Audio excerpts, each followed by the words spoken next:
Welcome to শ্রাবণস kitchen. আমার রান্নাঘরে সকলকে স্বাগত। আজকে আমি নিয়ে এসেছি কাচকি মাছের রেসিপি। কাচকি মাছের বাটি চচ্চড়ি বা ভাপা বাটি চচ্চড়ি। আর আরেকটা করেছি, সেটা হচ্ছে কাচকি মাছের ঝাল চচ্চড়ি। দুটো রেসিপি আপনাদের দেখাবো, দুটোই একই রকমই প্রায়, খুবই উপকারী। ওমেগা-3 ফ্যাটি অ্যাসিড আর এখানে রয়েছে ক্যালসিয়াম, আয়রন ইত্যাদি খাদ্য গুণে ভরপুর এই মাছটি। আমি রান্না করে দেখাচ্ছি। এই তথ্যটি আমি গুগল থেকে নিয়েছি, নিয়ে আপনাদের বললাম। এবারে দেখুন, কাচকি মাছটা ভালো করে পরিষ্কার করে একটা ঝুড়িতে করে ধুয়ে, তারপর নুন হলুদ আর একটু লেবুর রস মাখিয়ে আর একটু সর্ষের তেল মাখিয়ে ম্যারিনেশন করে রেখে দিয়েছিলাম প্রায় 2 ঘন্টা। এবার এখানে নিয়েছি পেঁয়াজ, আলু কুচো, আদা কুচো, কাঁচা লঙ্কা কুচো, রসুন কুচো, সর্ষে বাটা, নুন হলুদ ইত্যাদি এগুলো নিয়েছি। আর এই কৌটো করে আমি কাচকি মাছের বাটি চচ্চড়িটা, ভাপা বাটি চচ্চড়িটা করে দেখাচ্ছি। খুব সহজে হয়ে যাবে এবং এটা ভীষণই উপকারী খাবার, এবং এতে শরীরের উপকার তো হয়, বরঞ্চ অনেকেই খেতে চায় না, বা বাচ্চারা এখনকার দিনে অনেকেই জানে না এসব খাবার। এই জন্য আমি ইউটিউবে ভিডিওটা আজকে করলাম, যে অনেকেরই কাজে লাগতে পারে। এখানে দেখুন সব উপকরণগুলো আমি একসঙ্গে দিয়ে দিলাম। আলুটা দিইনি, আলুটা এখানে আমি বাটি চচ্চড়িতে দিচ্ছি না, এটা আমি ঝাল চচ্চড়িতে দেবো। পেঁয়াজ রসুন দিয়েছি, কাঁচা লঙ্কা কুচো দিয়েছি, সর্ষে বাটা দিয়েছি, নুন হলুদ দিয়েছি, আর দিয়েছি বেশ কিছুটা সর্ষের তেল। এই সর্ষের তেলটা দিতে হবে এখানে ভালো করে।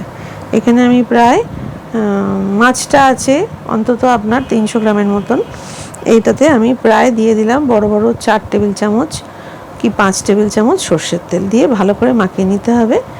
আলতো হাতে মাখিয়ে নিতে হবে। খুব নরম মাছ, এত নরম মাছ ভীষণ সাবধানে মাখাতে হবে, খুব চাপ দিলে হবে না, আলতো হাতে মাখাতে হবে। এইবার এই বাটি করে মাখিয়ে ওপর থেকে আর একটু সর্ষের তেল দিয়ে দেবো, দিয়ে এটাকে ভাপে বসিয়ে দেবো। একটা অদ্ভুত সুন্দর খেতে হয় এটা। কড়াতেও আপনারা জলে ভাপে বসাতে পারেন, একটা ওপর থেকে পাথর চাপা দিয়ে ঢাকা দিয়ে। আমি এখানে প্রেশার কুকারে করছি, যেটা ডিজেল প্রেশার কুকার বলে, ছড়ানো, তাতে স্টিমটা একটু কম হয়। সেটাতে আমি ভাপে বসিয়ে দিচ্ছি। কৌটোটা দিয়ে বসালাম, ওপরে একটা ছোট পাথর চাপা দিয়ে দিলাম। জলটা তলায় খুব অল্প পরিমাণে দিয়েছি, যাতে জলটা প্রেশারে স্টিম হওয়ার সময় উঠে ওর ভেতরে না ঢুকে যায়। এইভাবে প্রেশারে আমি 3-4টে স্টিম তুলে নিয়ে কিছুক্ষণ কম আঁচে রেখে বন্ধ করে রেখে দেবো। আর এদিকে দেখুন আলু কেটেছিলাম আলু ভাজার মতন, সে আলু, একটু রসুন কুচো, টমেটো কুচো, আর কাঁচা লঙ্কা কুচো, নুন হলুদ, একটু সর্ষের তেল, আর ওই কাচকি মাছ যেটা মাখানো ছিল সব একসঙ্গে দিয়েছি। দুটো কাঁচা লঙ্কা এর সঙ্গে দিয়ে দিলাম, কাঁচা লঙ্কা দুটো ওপর থেকে যোগ করে দিলাম। আর সর্ষের মধ্যে আমার কিছু কাঁচা লঙ্কা বাটা আছে, এখান থেকে ওপরে দুটো কাঁচা লঙ্কা চিড়ে দিলাম।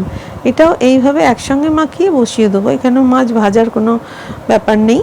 এবং ঢাকা দিয়ে দেবো, ওপর থেকে সর্ষের তেল দিয়ে দিচ্ছি। এবার ঢাকা দিয়ে দিলে এটা আস্তে আস্তে মাছটা হবে। প্রথম অবস্থায় যখন ঢাকা ফুটে উঠছে, তখন ফুটে ওঠার পর ঢাকা দিলাম, এবার মিডিয়াম রাখলাম, তারপর লো করে দিলাম, একদম মাছটা শুকনো শুকনো হয়ে যাবে। দেখুন কি সুন্দর, একদম সহজ রেসিপি এবং এত উপকারী রেসিপি, দাঁত হাড় ইত্যাদির পক্ষেও খুব ভালো।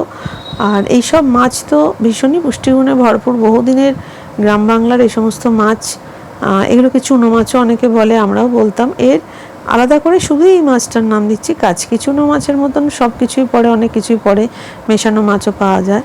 যাই হোক বন্ধুরা, দেখুন কত সহজে কাচকি মাছের ঝাল চচ্চড়িটাও রান্না হয়ে গেল, ভীষণ টেস্টি। এদিকে প্রেশার কুকারটা প্রায় আমি নামিয়ে আধ ঘন্টা রেখে দিয়েছি।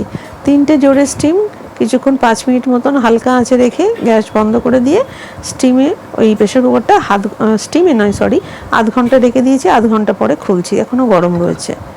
এবার খুলে আপনাদের দেখাচ্ছি। দেখুন বাটি চচ্চড়ি রেডি। কাচকি মাছের ভীষণ টেস্টি বাটি চচ্চড়ি রেডি, ভাপা বাটি চচ্চড়িও বলতে পারেন। আজকে রান্নাটা যদি ভালো লেগে থাকে বন্ধুরা, কেমন লাগলো জানাবেন।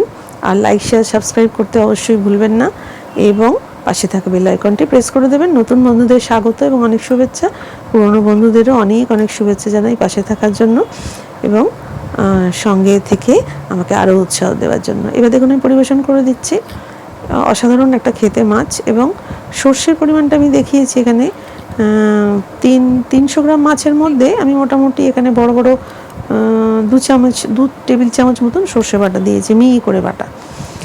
বাটা সর্ষে দিয়ে করবেন তবেই খেতে বেশি ভালো হয়। এটা কিন্তু প্যাকেটের সর্ষেতে অত খেতে ভালো হবে না, শিলে বেটে সর্ষের স্বাদই আলাদা। এই হলো আমার কাচকি মাছের বাটি চচ্চড়ি, ভাপা বাটি চচ্চড়ি। আপনাদের ক্লোজে দেখাচ্ছি, দেখুন রান্না করে দেখবেন বন্ধুরা। আর কাচকি মাছের ঝাল চচ্চড়ি।